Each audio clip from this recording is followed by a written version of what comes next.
Hey guys, we've got another awesome sponsor for today's video. This video sponsor is the guys who make this shirt. Their name is Young LA and they primarily do fitness style clothing, but it's obviously anything that's comfortable. You've seen me wear this shirt a lot in videos.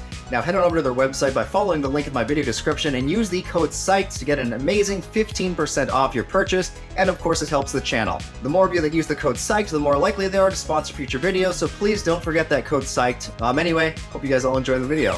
Hello and welcome to Psych Substance. Today we're going to tackle the question of whether or not microdosing actually works. It's become this huge fad. Microdosing. Microdoses. When I started microdosing, my life just kind of went like this. Started in Silicon Valley, where you take perceptual to subperceptual doses of psychedelics, and it's supposed to improve your mood, creativity, ability to focus. It's been seen as a very safe ADHD style medication. So let's talk about one of the studies that recently came out.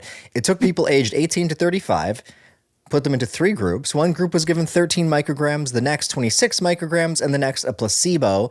They were asked to do designated tasks and complete questionnaires. And shockingly, what they found out, much to everybody's surprise, was all of the groups had the same results, even the placebo, meaning even at 26 micrograms of LSD, the freaking placebo group saw the exact same improvements or lack thereof. Now, I think that there were improvements that were shown, and the question becomes then, so is placebo just as powerful as microdosing? And according to the study, apparently so. But that's not news to everybody. We all know the benefits of the placebo. People can be given hair loss medication. One group gets the medication, the next gets the placebo, and their freaking hair will grow back from a sugar pill.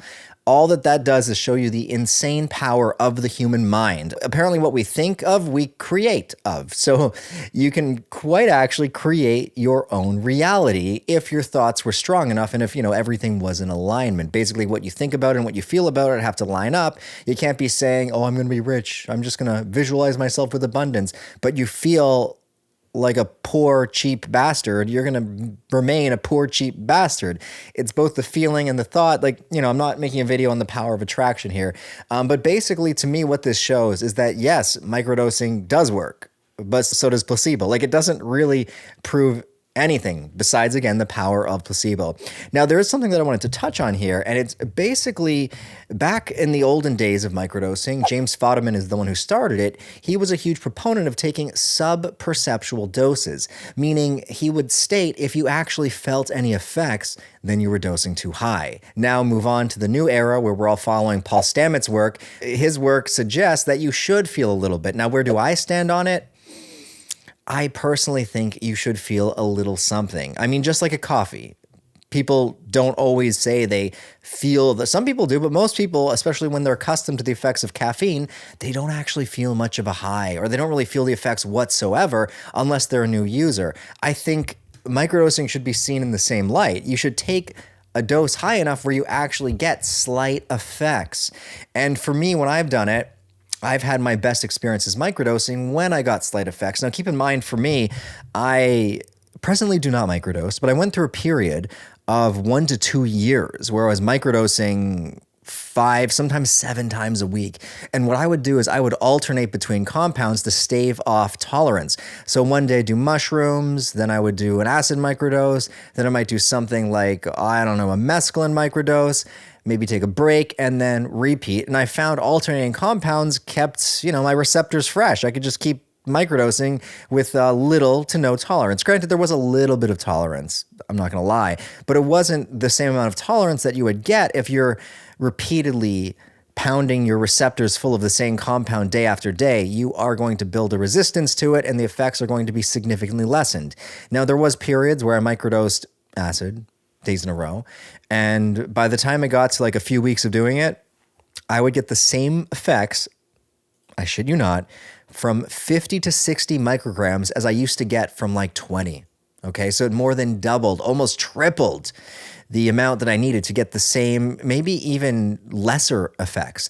Now, if you're a complete noob to acid, 50 to 60 micrograms is actually the size of some of modern day tabs. I mean, they claim it's 100, but you get them tested by something like Energy Control and you find out, oh my God, I've been taking 55 micrograms this whole time and having a full-blown trip. So for a lot of especially sensitive individuals, that's a full-blown trip. So I was basically taking enough to trip my balls off. Well, not trip my balls off, maybe like slightly balls to the wall trip on a daily basis, and I wasn't feeling it. So tolerance is real. Now, I do want to talk a bit about the benefits that I got. For me, it depended on the compound. People like Fodderman state you can take any compound, they're interchangeable, and the benefits are the same all across the board, from a tryptamine to a phenethylamine to a lysergamide.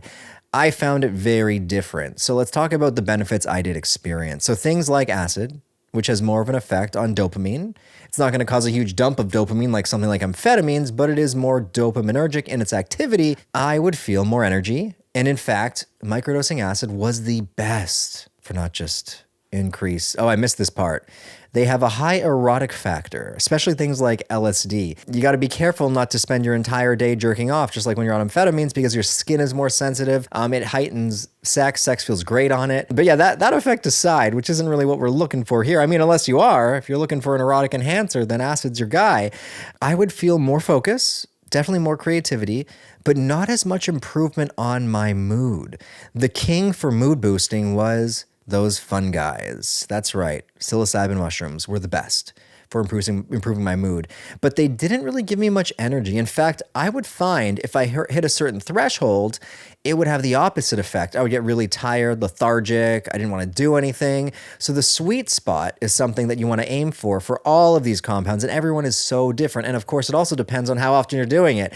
But say fresh, clean receptors, no tolerance, 200 to 300 milligrams of averagely potent psilocybin mushrooms, things like B positives, golden teachers, those kinds of strains, I would say 200 to 300 milligrams was the best. As soon as I hit that half a gram mark, I would often just get really, really heavy eyes and tired, or just even feeling a little sick to my stomach and like I just wanted this nausea to pass.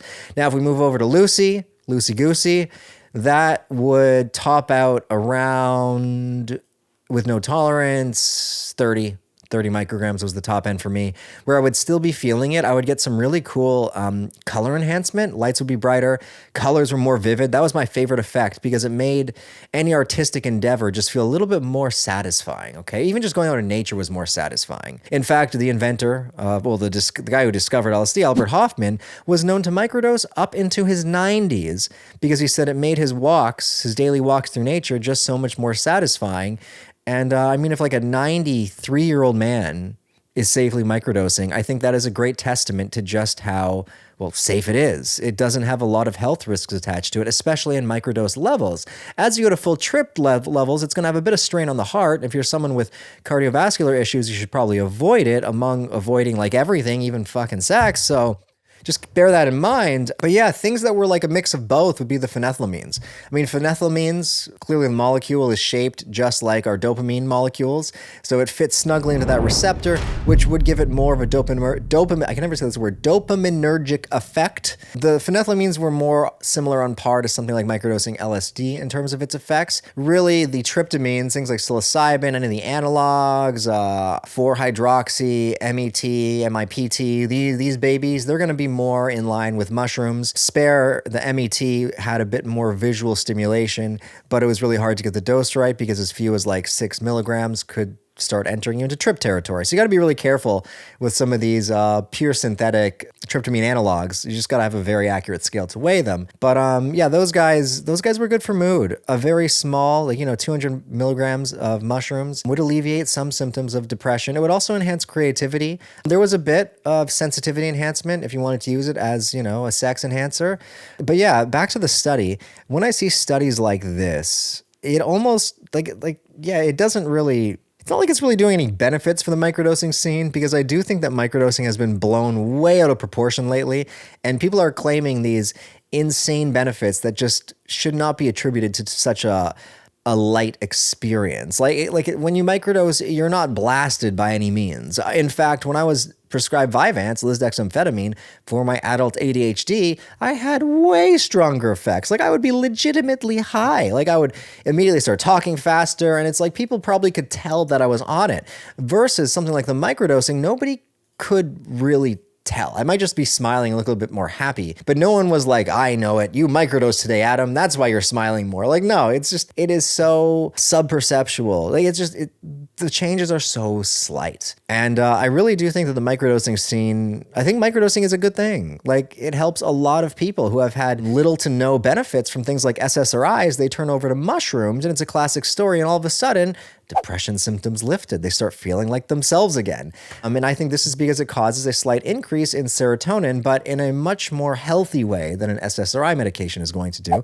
Of course, everyone is going to have a different experience. Your mileage may vary. Some people should stick to their SSRIs. It actually has a really good effect on them, and without them, they'd be feeling shit like suicidal. So I'm not saying discontinue your use of SSRIs and jump right on the mushroom bandwagon. No. You want to just, take everything with a grain of salt. What works for one isn't going to work for all.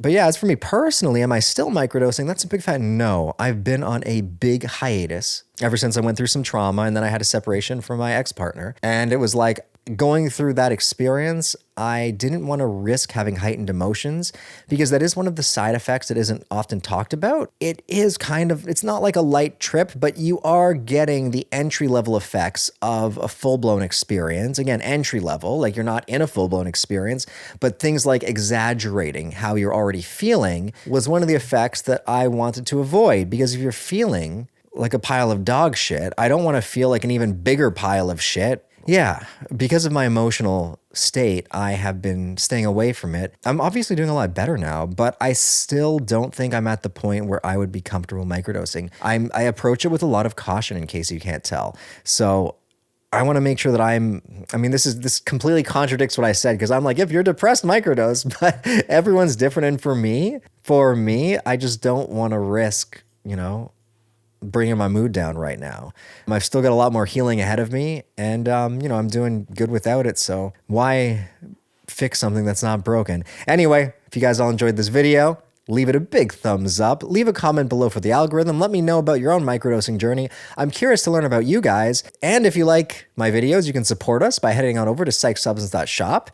You can pick up the black or white hooded trip blanket. Now, the white ones are still in back order, and if you've ordered one, it's probably going to be at least another month until that comes through. I apologize, but the black ones are still in stock, I think, as of this video. We got to get more stock and everything, and you can still get the trip suits, and hopefully we're going to have some new products soon. We're in the midst of starting to maybe start designing some. It's going to happen. It is going to happen. I can't say when. Also, head on over to Gorilla Mind. Follow my link in the description to get some Gorilla Mind energy drinks or workout products. You also support the channel every time you buy their products, and use the code PSYCHS for a 10% discount. Till next time, take care, guys, and I will see you all in the next one. Cheers.